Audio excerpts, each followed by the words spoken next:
Hello students, हमारे कक्षा 11 के परमाणु संरचना वाले अध्याय में हमारा अध्याय जो है वो संपन्न हो गया था। आज हम इससे चैप्टर से संबंधित कुछ जो है प्रमुख जो अंकित प्रश्न है उनको यहाँ पर हल करेंगे।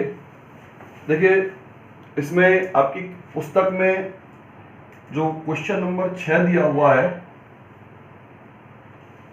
प्रश्न संख्या 6 में दिया है, ऐसे फोटोन की ऊर्जा ज्ञात करो।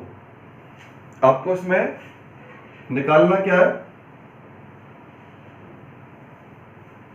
फोटोन की ऊर्जा निकालनी है। और कंडीशन क्या कह रहा है? पहली कंडीशन, जबकि आवृत्ति का मान 3 गुणा 10 की पावर 15 हर्ट्ज हो। आवृत्ति है 3 गुणा 10 की पावर 15 हर्ट्ज। ये पहला क्वेश्चन है। इसी में दूसरा प्रश्न भी है, तरंग दैर्घ्य का मान, अगर तरंग दैर्घ्य का मान 0.50 एंगस्ट्रॉम, तो इन दो परिस्थितियों में आपको यहां पर फोटोन की ऊर्जा को ज्ञात करना है। देखिए, फोटोन की ऊर्जा निकालने के लिए हमें यहां पर दी हुई है आवृत्ति, तो सीधा सा एक फॉर्मूला है, अपन ने प्लांक समीकरण में पढ़ा था formula, E is equal H new. अब आपको यहां पर H का मान पता है, H होता है प्लांक स्थिरांक 6.62 10 की power -34 joule second. H Planck स्थिरांक है और प्लांक स्थिरांक का मान 6.62 गुणा 10 की पावर -34 जूल सेकेंड। और न्यू आपको दे रखी है आवृत्ति 3 गुणा 10 की पावर 15 हर्ट्ज या प्रति सेकंड। अब आप इसे हल कर लीजिए। 6 बचेगा 1, 3 6 18 और 1 19 इंटू 10 की पावर 9 1 माइनस 19 जूल। ये बेटा आपके फोटोन की ऊर्जा का मान जूल में प्राप्त हुआ। अगर हम इसे वैज्ञानिक संकेतन में व्यक्त करें तो वैज्ञानिक संकेतन में आप इसे लिखेंगे 1.986 इंटू 10 की पावर। देखिए, वैज्ञानिक संकेतन के लिए मैं आपको पहले भी बता चुका था, दशमलव को लेफ्ट हैंड साइड पर लेके जाते हैं तो पावर में माइनस होता है, दशमलव को राइट हैंड साइड में लेकर जाते हैं तो पावर में प्लस होता है। तो हमने यहां दशमलव को इसमें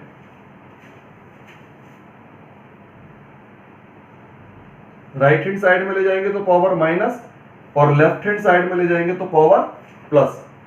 तो हम दशमलव को लेके जा रहे हैं लेफ्ट हैंड साइड में, पावर प्लस होगी तो 10 की पावर -18 जूल। तो ये जो है आपके फोटोन की ऊर्जा का मान प्राप्त होगा। पहला प्रश्न ये है, ए वाला। अब बेटा बी में क्या कह रहा है? बी वाले प्रश्न में आपको दे रहा है तरंग दैर्घ्य। तरंग दैर्घ्य को भी आपको दिया गया है एंगस्ट्रॉम में। तो पहले तो आप इस तरंग दैर्घ्य को एंगस्ट्रॉम को हटाएं। देखिए, 1 एंगस्ट्रॉम इज इक्वल होता है 10⁻⁻10 मीटर। तो एंगस्ट्रॉम की जगह हो जाएगा ये। अब आपके पास तरंग दैर्घ्य का मान है और तरंग दैर्घ्य के मान का प्रयोग करके आप जो है इसमें लैम्डा की गणना कर सकते, उसकी ऊर्जा की गणना कर सकते हैं। ई का फॉर्मूला hc/λ। अब h वही प्लांक स्थिरांक 6.62 10 की पावर -34, फिर c हो गया आपका प्रकाश वेग। प्रकाश वेग हुआ 3 गुणा 10 की पावर 8 मीटर प्रति सेकेंड। लैम्डा का मान 0.5 इंटू 10 की पावर -10। आप इसे हल कर लें, दशमलव हट जाएगा इसका, 5 से 5 एकम 5 तो 15 5 दूनी 10, 5 चौके 20, और ये हो जाएगा आपका, इसको अपन सॉल्व करते हैं। 3 चौक 12, 2 बच गया 1, 3 दूनी 6 और 1 7, 3 तिया 9, 3 एकम 3, और ये हो जाएगा पावर में -17, तो 3.972 गुणा 10 की पावर -15 जूल। ये जो है अपने को यहाँ पर फोटोन की ऊर्जा का मान प्राप्त होता है। अब बेटा इसी प्रकार से एक प्रश्न और है इसका, प्रश्न संख्या 8। देखिए,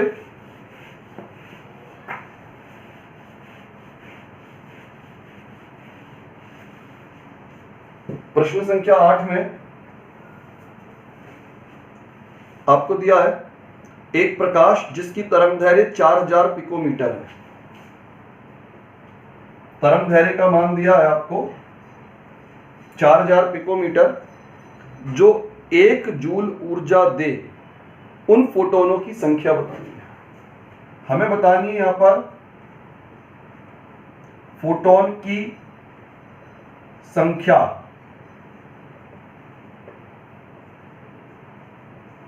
जिनकी ऊर्जा, जिनकी कुल ऊर्जा 1 जूल के बराबर हो। अब बेटा देखो, हमें फोटोन की संख्या निकालनी है यहां पर, और उन फोटोनों की संख्या निकालनी है जिसकी ऊर्जा का मान 1 जूल के बराबर। तो सबसे पहले हम यहां पर एक फोटोन की ऊर्जा निकालेंगे। अब इसमें आपको लैम्डा का मान पिको में दिया हुआ है। पिको का मतलब होता है 1 पिकोमीटर, 10 टू पावर -12। पिको का मतलब होता है 10 टू पावर -12 मीटर। आप इसको लिख सकते हैं 4 गुणा 10 की पावर -9 मीटर। ये तो हो गया लैम्डा का मान। अब हमें निकालनी है फोटोन की ऊर्जा। फोटोन की ऊर्जा निकालने के लिए हमारा फॉर्मूला है Hc अपॉन लैम्डा। H 6.62, 10 की पावर -34, C प्रकाश वेग 3 गुणा 10 की पावर 8 मीटर प्रति सेकेंड, और लैम्डा जो है, इस लैम्डा का मान हो गया 4 गुणा 10 की पावर -9। आप इसे हल करें, 4 एकम 4, 2 बच जाएगा, 4 छिंग 24, फिर 2 बचेगा, 4 पंजे 20, फिर 2 बचेगा, 4 पंजे 20, और ये आया आपका 3 पंजे 15, 5 बचा 1, बचेगा 1, 3 छिंग 18 और 1 19, 9 बचेगा 1, 3 एकम 3 और 1 4, इंटू 10 की पावर -9 ऊपर जाएगा, प्लस का 9 17, माइनस का 17 जूल। अब ये जो है आपका, इसमें फोटोन की ऊर्जा का मान निकल गया है। ये एक फोटोन की ऊर्जा है। हमें क्या आवश्यकता है? हमें उन फोटोनों की संख्या की गणना करनी है जिनकी कुल ऊर्जा का मान 1 जूल है। तो देखो, फोटोन की ऊर्जा, फोटोन की संख्या कैसे निकालते हैं? फोटोन की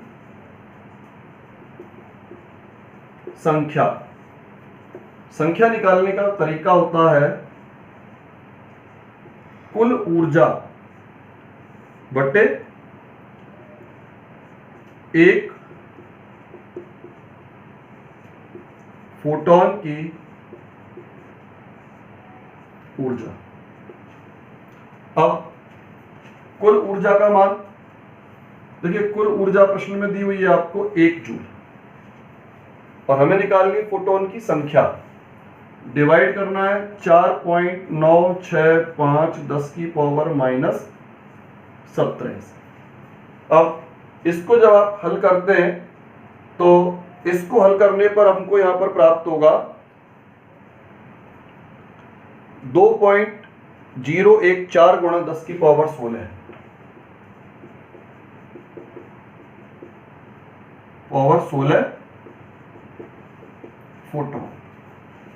ठीक है बेटा, इसमें अगला क्वेश्चन आता है, जब हाइड्रोजन परमाणु n बराबर 4 ऊर्जा स्तर से n बराबर 2 ऊर्जा स्तर में आता है, हाइड्रोजन परमाणु का इलेक्ट्रॉन n बराबर 4 से n बराबर 2 ऊर्जा स्तर में आता है, तो किस तरंगदैर्घ्य का प्रकाश उत्सर्जित करेगा।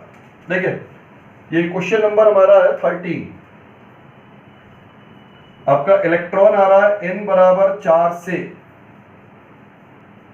n बराबर 2 में, और आपसे पूछा जा रहा है जब इलेक्ट्रॉन 4 से 2 में आएगा तो ऊर्जा उत्सर्जित होगी, तो उत्सर्जित होने वाली ऊर्जा की तरंगदैर्घ्य का मान कितना होगा, यह आपसे प्रश्न पूछा गया।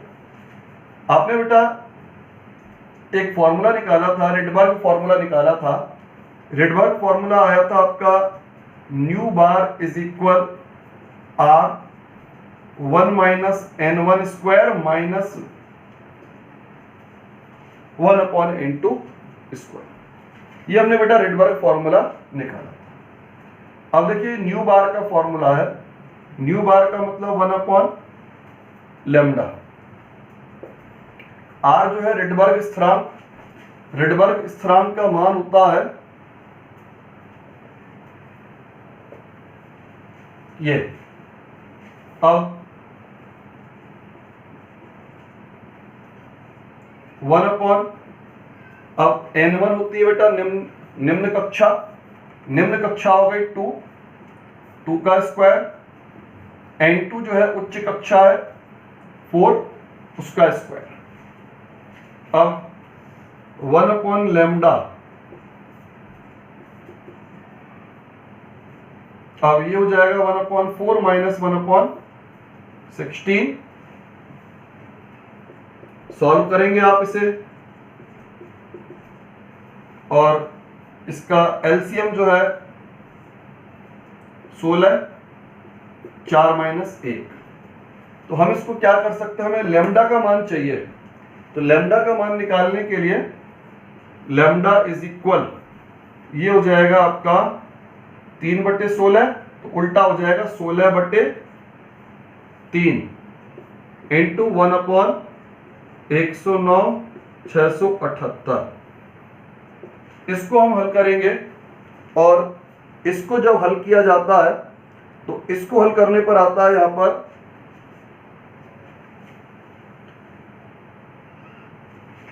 0.486, या हम इसको लिख सकते हैं यहां पर 4.86 इंटू 10 की पावर -5 सेंटीमीटर।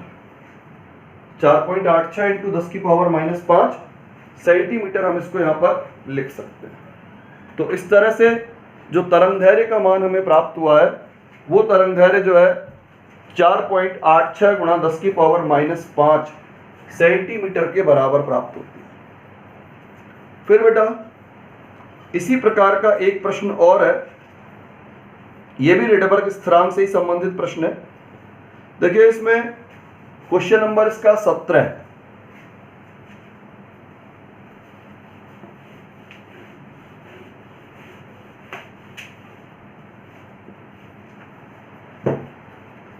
में हाइड्रोजन परमाणु की बामर श्रेणी में अधिकतम तरंगदैर्घ्य वाले संक्रमण की तरंग संख्या की गणना कीजिए। क्वेश्चन 17 है, इसमें आपको निकालना है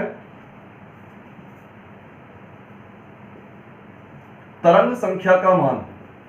तरंग संख्या मतलब न्यूमॉन, और किस परिस्थिति में निकालनी है, बामर श्रेणी में अधिकतम तरंगदैर्घ्य। बामर श्रेणी में अधिकतम तरंगदैर्घ्य। देखो मैं आपको हल्का से हाइड्रोजन स्पेक्ट्रम वाला एक बार डायग्राम हल्का सा बना करके आपको बताता हूं, क्योंकि वैसे आपकी बात नहीं समझ में बैठेगी। इसमें n = 1 2 3 4 5 6 इस तरह से अपन ने ये ऊर्जा स्तर है। बामर श्रेणी कब बनती है? जब इलेक्ट्रॉन किसी भी उच्च ऊर्जा स्तर से द्वितीय ऊर्जा स्तर में आता है तो बनने वाली श्रेणी को कहा जाता है बामर श्रेणी।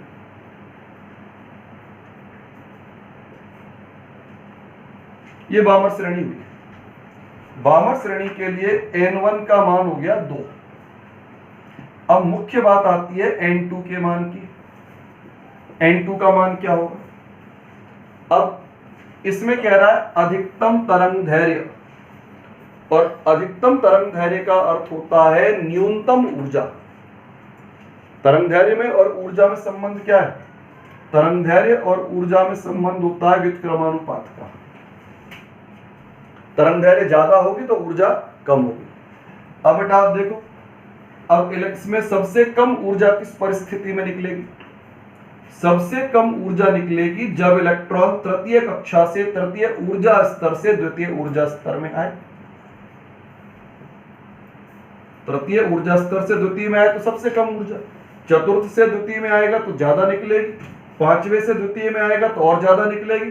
तो इसका मतलब N2 का मान हो गया आपका 3। तो इसमें मुख्य बात यही थी कि N1 और N2 के मान क्या होंगे वो अपने को पता चलने चाहिए। फिर हम इसमें वही रिडबर्ग फॉर्मूला लगाएंगे, R 1/N1 square minus 1/N2 square. अब R का मान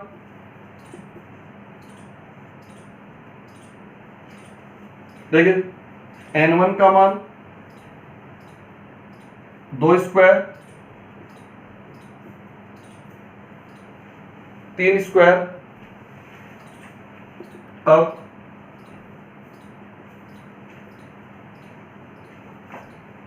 ये हो जाएगा आपका 1/4 1/9। सॉल्व करें, एलसीएम इसका 36, 9 4, और ये हो जाएगा 5/36। अब इसमें तरंग संख्या का मान जब आप इसको हल करते हैं तो ये आता है इसमें 15,233 सेंटीमीटर इनवर्स में आएगा। सेंटीमीटर इनवर्स या 1.5233 10⁴ सेंटीमीटर इनवर्स। तो ये बेटा इसके लिए तरंग संख्या का मान होगा।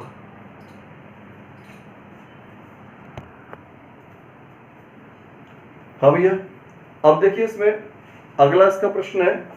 एक इसमें आपके प्रकाश विद्युत प्रभाव से संबंधित एक प्रश्न मैं आपको और रिवाइज करा देता हूं उसका। देखिए, ये आपकी पुस्तक में प्रश्न संख्या 9 के रूप में दिया हुआ है।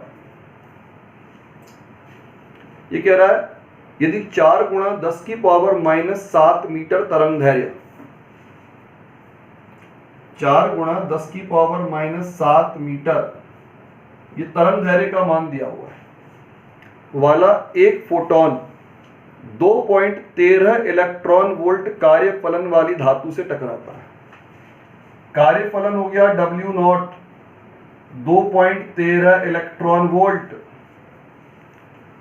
तो फोटोन की ऊर्जा इलेक्ट्रॉन वोल्ट में निकालो।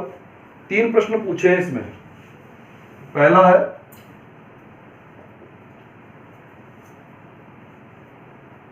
फोटोन की ऊर्जा, फिर उत्सर्जन की गतिज ऊर्जा,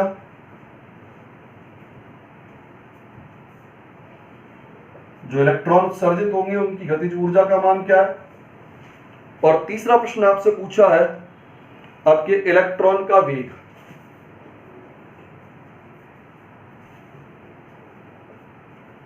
तीन प्रश्न आपसे इसमें पूछे गए।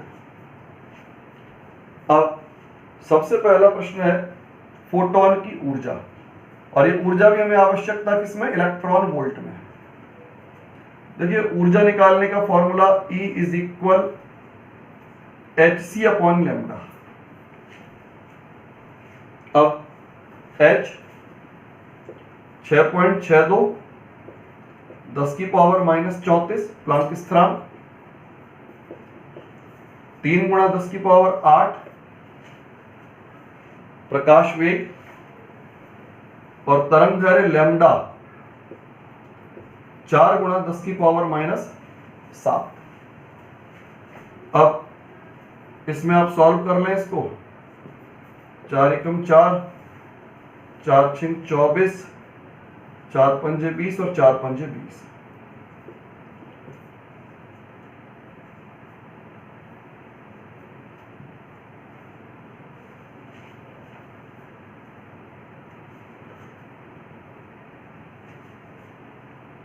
इंटू 10 की पावर ये 15 हो जाएगा, और ये आपका -19।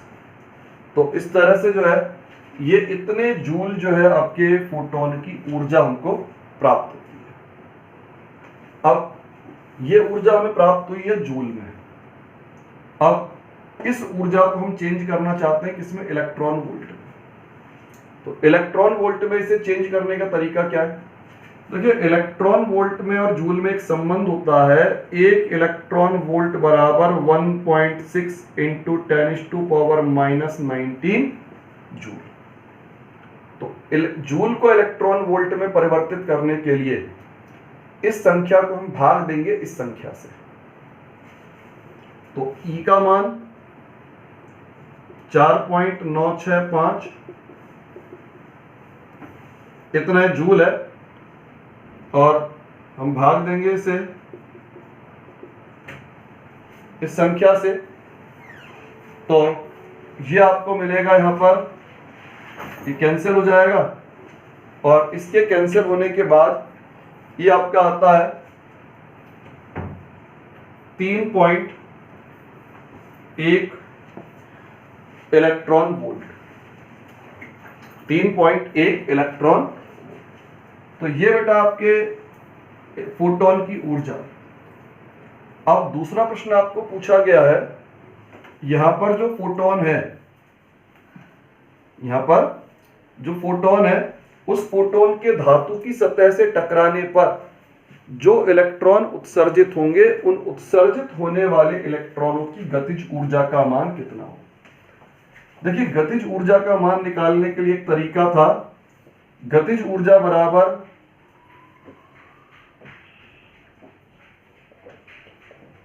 फोटोन की ऊर्जा माइनस कार्यफलन, कार्यफलन W0।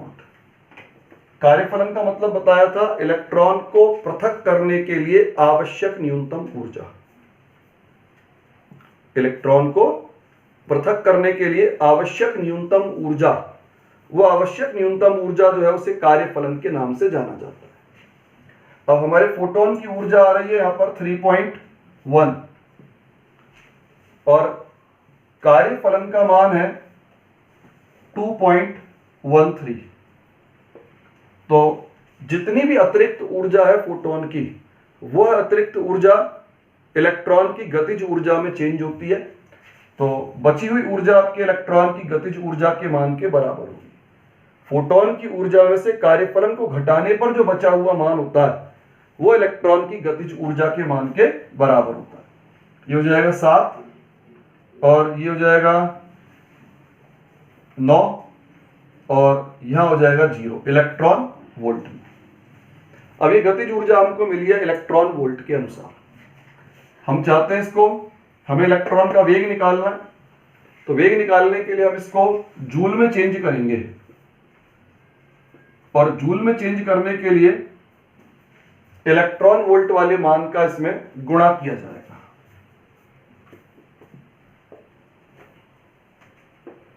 और इसका गुणा करने पर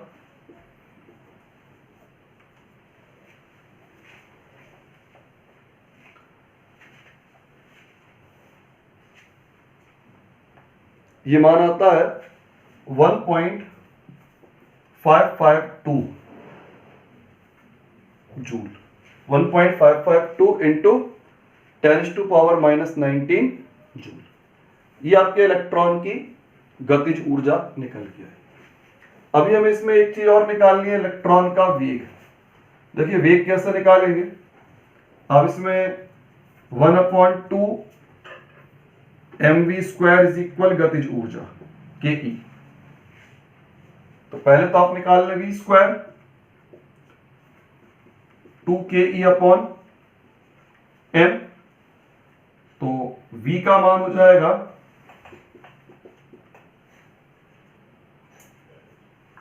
2ke/m का अंडर रूट। तो 2 की जगह 2, गतिज ऊर्जा की जगह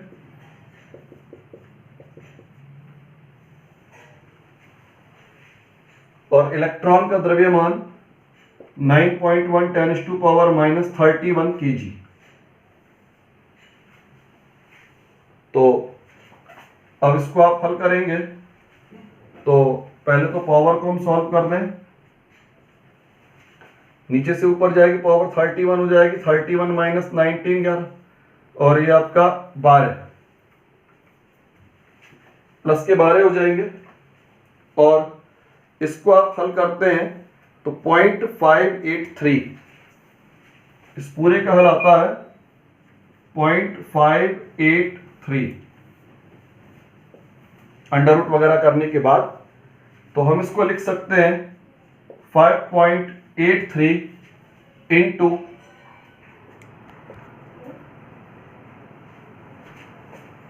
तो ये पावर ये आपकी 12 थी, पावर 12 जो थी वर्गमूल के बाद में पावर 6 रह जाएगी, यहाँ पर आधी हो जाती है वर्गमूल में पावर, तो पावर 12 के 6 रह जाएंगे। और ये हो जाएगा यहाँ पर 5 मीटर प्रति सेकंड। 5.83 गुणा 10 की पावर 5 मीटर प्रति सेकंड। तो इस तरह से हम यहाँ पर जो है इलेक्ट्रॉन के वेग की गणना भी कर सकते हैं।